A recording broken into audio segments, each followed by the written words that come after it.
on Beyond the Darklands, one of Australia's most vicious serial rapists and murderers. He's a man who has no conscience, no soul. Peter DUPAS was just a baby-faced 15-year-old schoolboy when his attacks against women began. He was just so nice. He was polite, he was nice. Everybody thought he was lovely. For over 30 years, DUPAS wove a web of violence and brutality. He raped, mutilated, and ultimately killed. He was trying with all his might to take my life. Anybody can be a Dr. Jekyll and Mr. Hyde. Anybody. Described as a monster, a creature of pure evil. Tonight, clinical psychologist Dr. Leah Giarratano tells how Peter DUPAS came from beyond the Darklands. Peter DUPAS is a living, breathing nightmare, a serial sexual sadist, a lust murderer. He rapes and mutilates women, and he can't be cured. A man like Peter DUPAS kills simply because murder sexually arouses him, and the amount of sexual fulfillment he gets depends upon the amount of torture he inflicts. Come with me now into the mind of a true psychopath.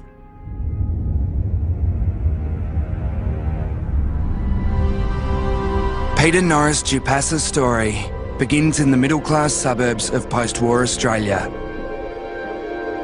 The third child of older parents, he was born in Sydney on July the 3rd, 1953. When still a baby, Peter's family moved to Victoria. It was a great family unit. They appeared to be certainly the mother and the father, for that matter. He was a hard-working man, and the mother was a very loving person.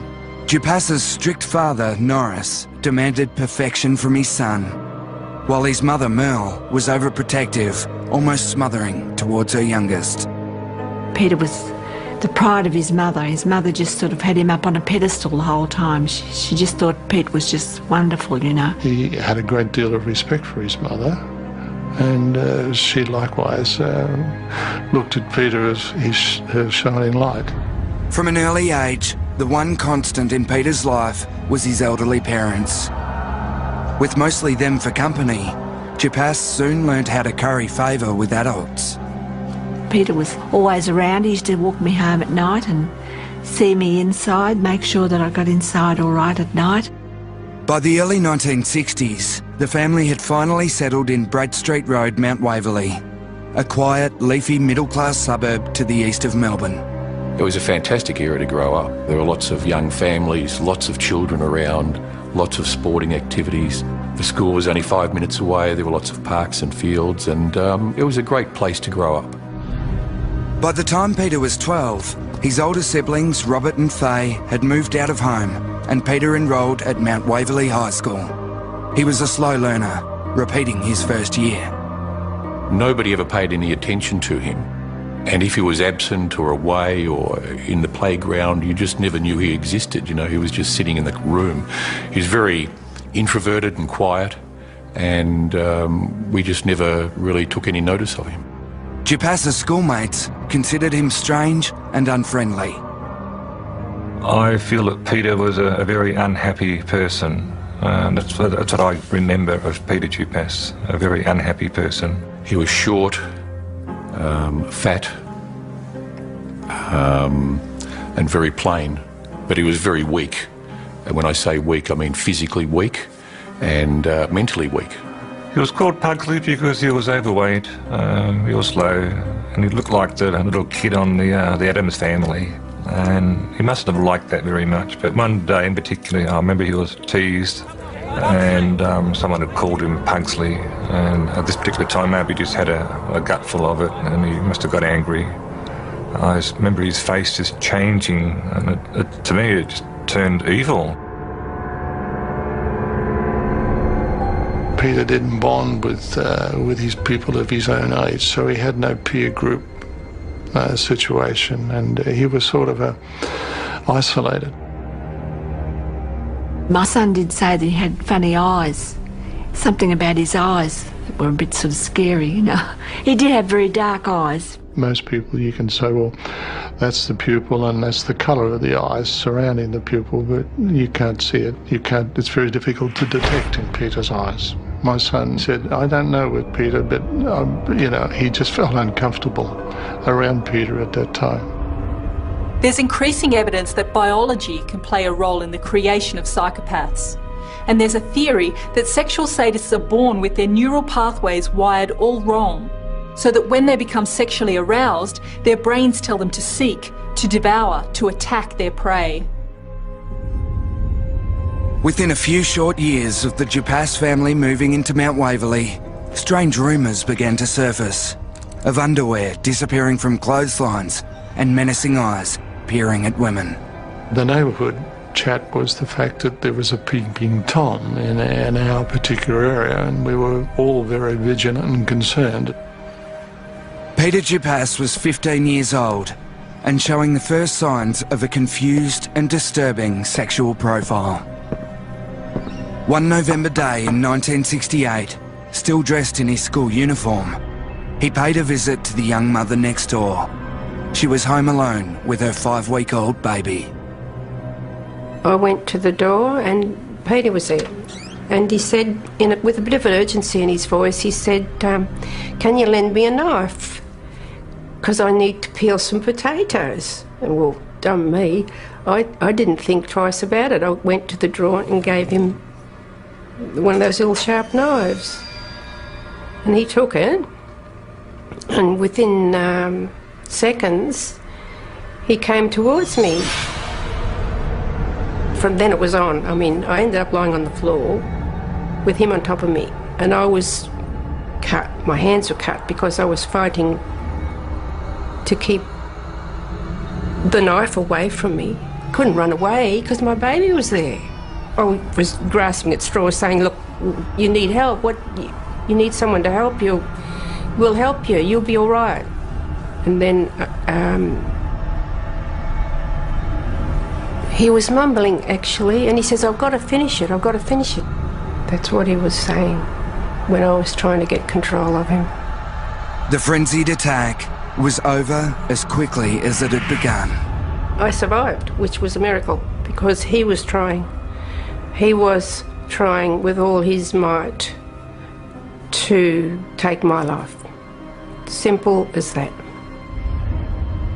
It is a shock to hear that Peter DUPAS carried out such a violent attack on his neighbour when he was only 15. But you see, he would have been having violent fantasies from as young as 5 or 6. He would have been planning his first rape as early as 10 or 12. DUPAS is weak, so he's targeted a young woman with a baby, knowing she can't escape. But he's also fixated on mothers. He feels both disgust and intense sexual arousal for mothers, and for women of any age. No one felt safe anymore in the leafy streets of Mount Waverley. And now that DUPAS was aware of how powerful he felt with the knife in his hand, no one was safe. Peter DUPAS's shocking criminal career began as a 15-year-old schoolboy, when in 1968 he violently attacked his next-door neighbour with her own kitchen knife. DUPAS received 18 months probation for the attack and was also sent to the Larundel Psychiatric Hospital for observation. When he was in Larundel, the reports of him there were he was a model child. So caring and friendly and lovely and helpful and everything, just perfect. But I've heard that he was very good at being like that. He was released after just 2 weeks, with a psychiatrist noting Peter appeared to have been overprotected by his mother. I spoke to Merle on the phone and she said, his mother, and she said, oh, Carol, she said it was just a brainstorm that Pete had. Just a brainstorm, she said. And I thought, well, that's very strange, you know. Yeah, it was unbelievable that he was back home so quickly. And I said to the police, why is this so? I mean, how do we know what he's going to do next? And they said, we don't know. No one could know what DUPAS would do next, because his appetite to rape or kill would overcome him at any time. When his mother denies the seriousness of this attack, we have to wonder what else she might have missed in her son's upbringing. Failing to intervene when a child like DUPAS exhibits bizarre or violent behaviour just reinforces that behaviour. The child sees it as normal, but no one else does. He's rejected, and that sends him back into his fantasy world where he feels powerful. And that's where he'll shape his next act of violence. Peter DUPAS was evolving into a strange and violent predator, a psychopath, and the peaceful community of Mount Waverley could never be quite the same again. I think that just everybody was aware and very cautious. It was a real shock to us, you know, a terrible shock, as it was to everybody, I think. We moved out within weeks.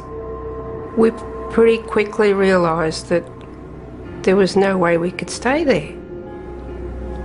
Well, it was just not an option. DUPAS managed to hide his true self. His family threw a protective shroud over the disturbed teenager. His older brother Bob always looked out for him. And when he was 17, he left school and went to work with Bob as an apprentice fitter and turner at the local factory. The impression that we got with Peter was that he was a good young kid. He was a very helpful young man. He had a baby face. People used to like him and mother him a little bit, if you like, the older women at the plant. He was about 5'7". He was had droopy shoulders. He had blonde hair. He had a smile. He seemed happy enough. DUPAS worked hard to maintain this facade of normality, but cracks would soon begin to appear. Peter had a girlfriend at the time, but I didn't know her. I even believe he may have even been engaged to her at one stage. I think her name was Heather, and she was a nurse. When we had our Christmas dance, I think the first year that he was there, he walked in and his girlfriend had a couple of black eyes, and I didn't say nothing to him at the time, but the following Monday, he says, "Oh, Pete, you know, you shouldn't really hit your girlfriend." And that's when he turned around and belted me in the stomach. And I wasn't hurt, but I was quite surprised that he had the gumption to have a go at me. Peter was living a double life and certainly fooling a lot of people. You can't pick a psychopath by their appearance. They're successful in fooling people into thinking they're harmless because they usually look like everybody else. And psychopaths are experts at lying. For them, no one else matters, so they feel no anxiety when they're conning and manipulating you. They'll seem very convincing, and they quickly learn from you about your weaknesses. That's their whole focus upon meeting you. So they can easily lead double lives. DUPAS took refuge behind those he knew would protect him. Within this safe work environment, he began to meticulously plan a series of sexual attacks just 2 suburbs from his home. I see him at his car, and I happened to walk up one day and I saw a Stanley knife, some tape and some cord sets in the back of his car, and I thought, why the hell would you want them sort of implements? DUPAS knew exactly what he wanted the implements for. Again, he targeted a young mother home alone with her baby. He went to the door and knocked on the door and said that his car had broken down. He said, you know, could I use the phone? And then he said to this particular woman, oh, listen, if you've got a screwdriver, I should be able to fix it myself. And of course, while she went and got the screwdriver, he made entry into the house. And as she came back, he grabbed her around the throat and committed the offence. Within days, DUPAS tried to rape 2 other local women without success. He knocked on the door saying his car had broken down, using exactly the same scenario. By now, his car had been identified, but even so, his family still refused to face the truth. We went around to Peter DUPAS's house in Mount Waverley, and we knocked on the door, and of course we were greeted by his father. My recollection is that he went right out of his tree. He started ranting and raving at us, saying my son would do no wrong, and you know, he was terribly resistant to the fact that we were even there, let alone wanting to have us in any way, shape or form talk to his son. And then they arrested Peter. And that's when it all sort of, gee, nobody could believe it. And we're all shocked. You know, we're flabbergasted. We didn't really think that he was capable of doing that. It's now clear DUPAS will never stop. He attacks 3 times in his own neighbourhood, increasing the risk he'll be caught. Although he was capable of carefully planning an assault, he would also pounce unexpectedly when the opportunity arose. But this could also indicate DUPAS's low intelligence. Serial offenders with higher IQs tend to attack further from home to avoid detection. He struck me as being a real baby-faced, pudgy little boy, if you like, and he virtually said nothing. He had his head hung, and I guess the most unusual thing to me was, and I would never forget his eyes, the way he looked. He was like a vacant stare at you when he looked at you, and those eyes to me were something I'd never encountered before. I got the feeling many times over during the interview that, okay, this guy is going to, looks as though he's going to admit something to us. And then it's as though something came over him and he just straightened himself up and just would say, I wasn't there, I deny everything. In September 1974, 21-year-old Peter DUPAS was convicted of rape and sentenced to 9 years. It was his first time behind bars. DUPAS was beginning to discover his true self as his crimes were escalating. His polite manner had most people fooled, but there was one detective who could see the true monster within. The cold, calculating way he went about it, the way he was in his demeanour during interview, the way he went through the whole trial process and how he conducted himself, I thought to myself, this is a person capable of killing. And I wrote that at the time. Unfortunately, he was right. DUPAS was well on his way to becoming the killer he always wanted to be. In late 1973, a 20-year-old Peter DUPAS attempted a series of sex attacks on young Melbourne mothers. He was jailed for the first time, receiving 9 years for the rape of one of the women. Jail was a place where DUPAS's demons could hide. To me, he looked like a person with significant psychological and psychiatric problems that may well have been too deeply set.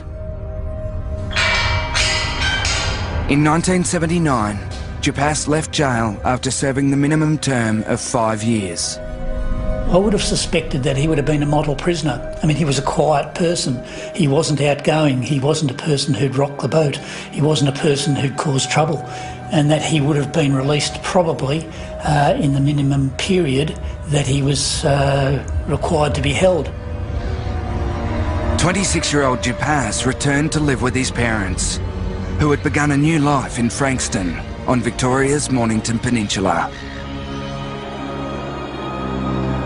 After 5 years of being a passive, compliant prisoner, DUPAS had an enormous amount of bottled-up frustration which he was ready to unleash. Within 2 months of his release, DUPAS embarked on a 10-day reign of terror. He attacked 4 women. The first he raped in a public toilet block at Frankston. The other 3 escaped, but one, an elderly woman, was stabbed in the chest as she was trying to fight DUPAS off. Whatever may have happened in his past life, right from childhood, somehow he, I think, felt inadequate, made him feel inadequate. Rape is not about sex primarily, it's about power, humiliation, control, which at least momentarily probably made him feel powerful and in control and gave him some kind of a temporary thrill. Although DUPAS rapes compulsively, this doesn't mean he can't stop. He just doesn't want to. He's not insane. He knows what he's doing. Although these rapes are impulsive, there's still an element of planning, of trying to avoid detection. Police didn't have to look far to find the sexual predator responsible for the recent assaults. By mid-1980, the 26-year-old was back behind bars, serving a 6-year sentence. Sex offenders, I think, are just about non-rehabilitable. It's the most difficult thing to get a person to rehabilitate in this. They often have no insight, no acceptance of responsibility for it. He obviously wanted to continue committing crimes, and I guess at the end it seemed like the natural progression of that hatred was to commit the ultimate crime. It was February 1985. 31-year-old DUPAS had served 5 years and was 2 weeks away from being officially released. He was out of prison on a week of pre-release leave when a woman was found beaten to death. The body of Helen McMahon was discovered in sand dunes 500 metres from the Dundas Street car park. A post-mortem this morning revealed that she died as a result of massive head injuries. The woman was last seen alive here at the Rye Shopping Centre at about 12 o'clock yesterday. However, her movements after then and before the discovery of her body are still a mystery, and police are appealing to the public for assistance. It was a number of years before investigators discovered DUPAS was on pre-release leave and living in the Rye area at the time of the murder. Although never charged, police believed DUPAS to be the killer. I'm quite sure that his name would have crossed the lips of a number of homicide detectives in dealing with unsolved murders against women. Just 4 days after his official release in early 1985, DUPAS headed straight to a beach near the scene of Helen McMahon's murder. There, he stalked, then raped a 21-year-old woman. He was back behind bars just before his 32nd birthday, having been convicted of rape for the 3rd time. You have to understand that the system over the years has really tried to help Peter. There were any number of professionals, psychiatrists, psychologists, psychotherapists. He was part of a sex offenders group in Pentridge. And he would exasperate their psychotherapist, where he would pretend to be interested, only to later to find out that he was just pretending, literally just doing that. Psychopaths are evasive and cunning. They're experts at telling therapists what they think they want to hear and of twisting what they learn in therapy to further their own ends. People like DUPAS would simply use therapy to work out how to fake better and learn what might hurt someone else the most. It's rare for his mask to slip. The monster within is reserved only for those at the other end of his knife. Jail contained and repressed the monster within, and there seemed only one way out for DUPAS's extreme frustration. In Pentridge's psychiatric G division, he attempted suicide twice. But soon, the possibility of escape presented itself. Her name was Claire. Peter was working in the laundry part of Pentridge at that time, G division, and he let himself go really badly. And I had a talk to him and asked him why he was reacting, he was acting like this, and it was very obvious from our conversation that he was deeply depressed. Claire was a psychiatric nurse and 16 years older than DUPAS. She thought she could turn his life around. He would talk to me about everyday things, or how he was feeling, physically, or if he'd been having bad dreams or nightmares or whatever. Claire took DUPAS under her wing, and sensing a golden opportunity, he made an extraordinary proposal to her. Was Peter DUPAS finally putting an end to his evil ways? Or was he just drawing Claire into his manipulative games? In 1985, 32-year-old Peter DUPAS was serving 12 years for his 3rd rape conviction. In Pentridge Jail, he met Claire, a kindly nurse 16 years his senior. Sensing an opportunity, he formed an attachment to her, eventually proposing marriage. He always worried that, he was going to be 40 and there was be no one waiting for him at the gate. Claire accepted DUPAS's proposal. And in August 1987, when DUPAS was 34, the pair married in Castlemaine prison. I felt I had an obligation to see him through, at least through his time in prison, and then always hoping that when he was released, that you know, we'd see the other side of him, that he would become more masculine and take more responsibility. But that didn't happen. It would be almost 5 years before they would live together as husband and wife. The couple eventually set up house on his release in March 1992, in the quiet Macedon Ranges north of Melbourne. Although consummated, this was never going to be a normal marriage. DUPAS was 39 years old and about to live with a woman for the first time since leaving his mother's side. It was a mother-son relationship.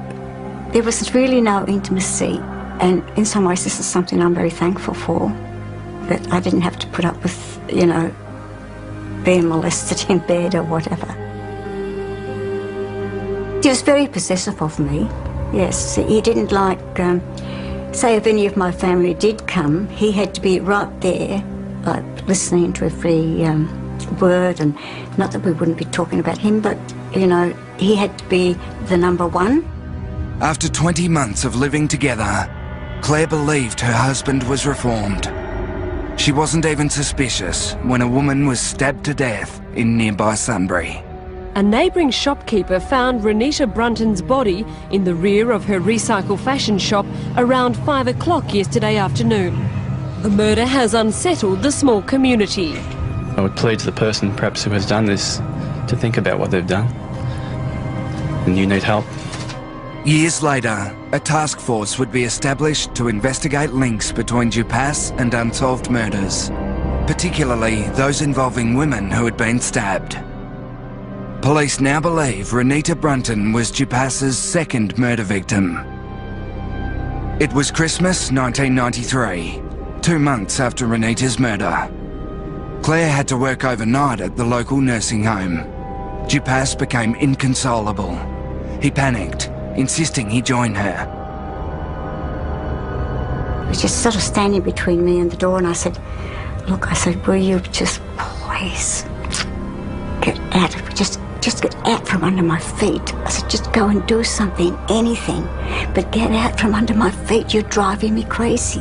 And we came home that night, and then he went down to the shed, and he had prepared everything in the shed to say he was going fishing, and he showed me where these things, and he told me he was going to Trentham. DUPAS packed the car with everything he needed to commit a murder. Knives, a balaclava, a plastic sheet and a shovel. The next morning he left home, his pockets stuffed with handcuffs, masking tape and condoms. But instead of going fishing at Trentham, he headed to nearby Lake Epilogue. So he had made up his mind the night before that what he was going to do. DUPAS entered the toilet block of the local caravan park. He forced his way into a cubicle and held a young woman captive. She managed to fight him off, and DUPAS fled the scene with the woman's friends in pursuit. His car lost control and he was arrested. I just can't tell you how bad I felt. It was just the worst feeling. You know, I just couldn't stop crying. I cried for 2 days. I couldn't get myself together at all. Claire filed for divorce. She never saw her husband again. How do men like DUPAS manage to find a partner when they've already been convicted of such terrible crimes? Well, DUPAS learned early that presenting as a helpless, naive boy would attract certain people to him, namely women who want to mother him. These women become tangled in a rescue fantasy, believing that they could be the one person to fix him. If they gave him enough love and guidance, he'd be cured. Fortunately for Claire, this was not a fatal mistake, as it has been for others who've married serial killers. Despite his history and all the evidence, DUPAS was only charged with false imprisonment for the Lake Epilogue attack. He was sentenced to just 3 years and 9 months. DUPAS was now 41 years old. He had been in jail for 17 of his last 20 years. Having gotten away with murder twice, he would soon be looking for his next victim. By September 1996, 43-year-old Peter DUPAS had finished his 4th jail sentence. He'd spent 20 years in jail for sexual offences. Each time he'd been released from prison, DUPAS had moved to a different area of Melbourne where no one knew of his past. Then the attacks against women would begin again.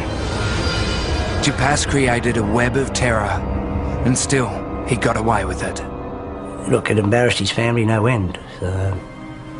You know, the parents actually moved interstate, and his father basically died before his time. No doubt the stress of the whole thing. Within a few months, he was living in Melbourne's northern suburbs. He found work in a Salvation Army joinery workshop for former prisoners. I first met Peter in about 1996, I think it was. My husband at the time was working where Peter had been released from jail, and they were working together, and Peter and my husband struck up a friendship, and yeah. It was the first time I thought he had truly perhaps made an attempt at changing his life. He was more sure of himself, and then there was a reduction in anxiety. So that made me think that perhaps, you know, there's a process of maturation has taken place, and let's give him a chance. Oh yeah, he had everyone fooled. He was just so nice. He was polite, he was nice. Everybody thought he was lovely. DUPAS successfully hid the truth about his violent past from his new circle of friends. He even found another girlfriend who typically took on the mother role in his life. She was very domineering and demanding, and he did whatever she said. DUPAS's live-in girlfriend left for a long overseas holiday in September 1997. He became unhinged and obsessively called a succession of escort agencies, massage parlours and phone sex services. Then he prepared himself for a frenzy of violent crime, worse than anything that had come before. Prostitute Margaret Marr was found dumped off the Hume Highway at Somerton in October 1997, just hours after she was seen in a Broadmeadows supermarket. DUPAS's victim worked as a prostitute just 1 street away from DUPAS's house. The 40-year-old was under a cardboard sheet, her clothing partially removed. The body had been mutilated, the left breast had been completely severed. The mutilations would become a vital clue to solving this murder. Police began piecing together a pattern of attack, helping them identify characteristics of the vicious killer. Killers like DUPAS leave their psychological fingerprints at the scene. This is their signature behaviour, something a killer does to satisfy his emotional needs. For DUPAS, this was the slashing of the victim's breasts and thighs, whether they were alive or dead. Peter DUPAS was still on the hunt. For several weeks, he'd been stalking women in Melbourne's vast Fawkner Cemetery, in an area near his grandfather's grave. Then, on the afternoon of All Saints' Day, November 1st, he went into the cemetery with murder on his mind. 25-year-old bank officer Mersina Halvargas was reported missing at 2 this morning when she didn't come home from the cemetery. Police made the grim discovery soon after. The victim's body was found face up between the headstones, only metres from her grandmother's grave. Mersina Halvargas had been paying her respects at her grandmother's grave when DUPAS attacked and stabbed her violently in the chest. The horror of Mersina's murder shook Melbourne, and women feared for their lives. No one could imagine anything worse. But DUPAS's next move would be beyond comprehension. Detectives door-knocking the quiet neighbourhood in a bid to solve the puzzle behind the brutal murder of the nursing home's leading light, Kathleen Downs. The 95-year-old's body was found in the room she'd lived in for 8 years. Police traced phone calls from DUPAS to the nursing home where the bubbly grandmother, Kathleen Downs, lived. The callous murder of Mrs. Downs remains unsolved, but police believe DUPAS is responsible. The sickening pattern of DUPAS's crimes was slowly emerging, but sadly, it would take the life of another young woman to finally bring the killer undone. The city of Melbourne was gripped by terror with reports of stalking, rape, and ultimately 3 horrific yet unsolved murders. Women feared for their safety. Over a period of 3 months beginning in October 1997, Peter DUPAS is believed to have murdered 3 women in the city of Melbourne.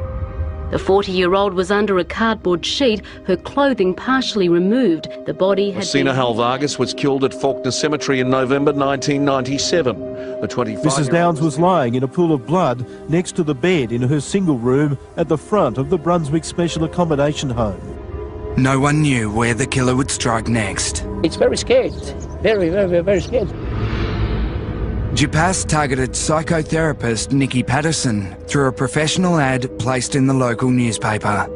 He booked a session with her for the Monday morning of April the 19th, 1999. Nikki was just a lovely, fun-loving, very intelligent child. She was very passionate and compassionate. I believe DUPAS was probably Nikki's first client from the advertisement, and she had never met him before. He wasn't known to her. She'd had probably a couple of phone conversations. He'd rung her house probably 16 times, and it was more stalking to ascertain whether she was home alone, when she was home, and when it was safe for him to have an appointment with her, because he only had one idea in his head. That day, DUPAS left home at 8 in the morning. He arrived at Nikki's and she ushered him into the front room, leaving her dog Bella outside. DUPAS was scared of dogs, and this would prove a fateful move. Nikki was professional. She would never have the dog in the house, of course, when she was seeing a client. When she returned with 2 cups of coffee, DUPAS attacked her. He stabbed her in the chest and back 27 times.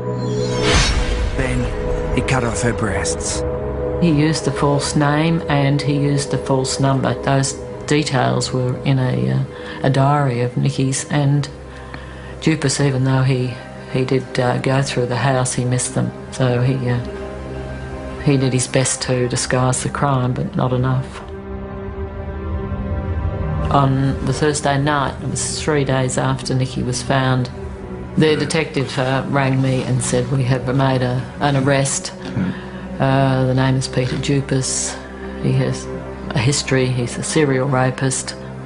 And then he rang back 6 hours later to say that he'd been charged. Nicole Patterson's calculated murder shows the depth of DUPAS's inner fury. He stabbed her 27 times. Such a frenzied attack is known as overkill, creating far more injuries than are needed to cause death. Overkill is the result of cumulative rage, extreme anger and frustration that DUPAS kept hidden until he had his victims alone and helpless. Pain and loss showed on the faces of those who were there to remember their friend Nikki Patterson, who'd been taken away from them so suddenly. The dog that she owned when she died went to her funeral. Bella was her baby, and I recall, whenever I was over there. When Nikki's name was mentioned, Bella would bark, and when they took Nikki away, Bella howled.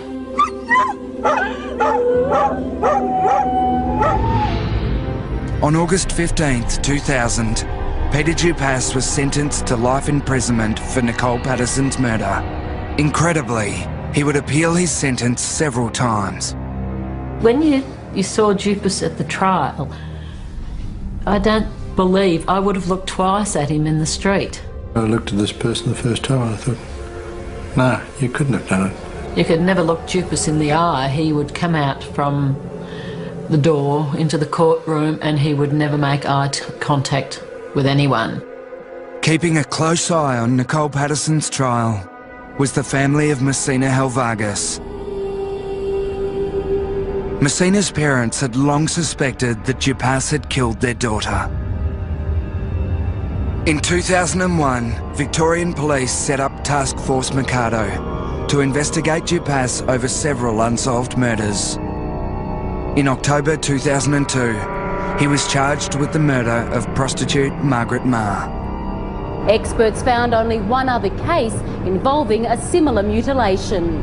The jury heard the victim was psychotherapist Nicole Patterson, who was stabbed to death in her Northcote home.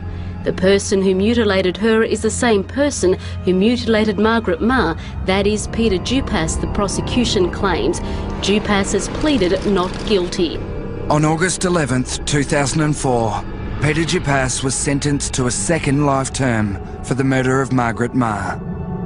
Meanwhile, the family of Messina Helvargas still waited for justice. I don't think he has the capacity to fully own up to such a crime, because to really take full responsibility for it, you have to conclude to yourself, it's your monster.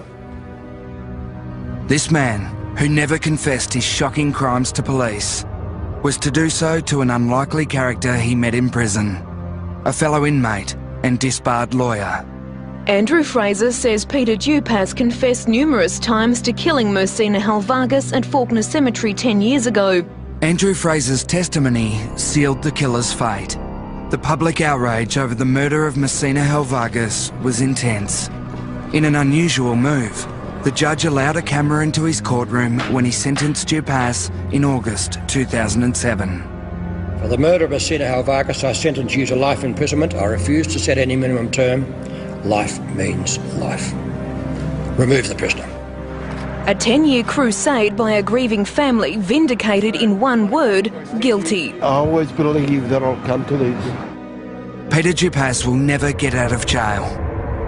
He's been convicted of 3 murders, but police believe he's committed at least 6.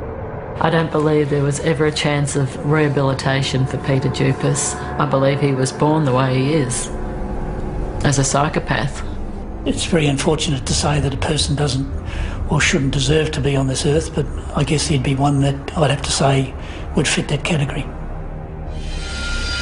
The case of Peter DUPAS raises many important and frightening questions. Firstly, can a child be born evil? I don't believe so, but there is evidence that children can be born with a reduced ability to empathise with others and increased capacity for violence. So when we identify those characteristics in a child, what can be done? Well, therapy with young children who are showing signs of disturbed behaviour is critical, because if these problems aren't addressed early, there's little we can do. There's virtually no evidence at the present time that we can cure an adult psychopath. And in the case of Peter DUPAS, there's one question we can answer. If we let him out, will he kill again? The answer is yes.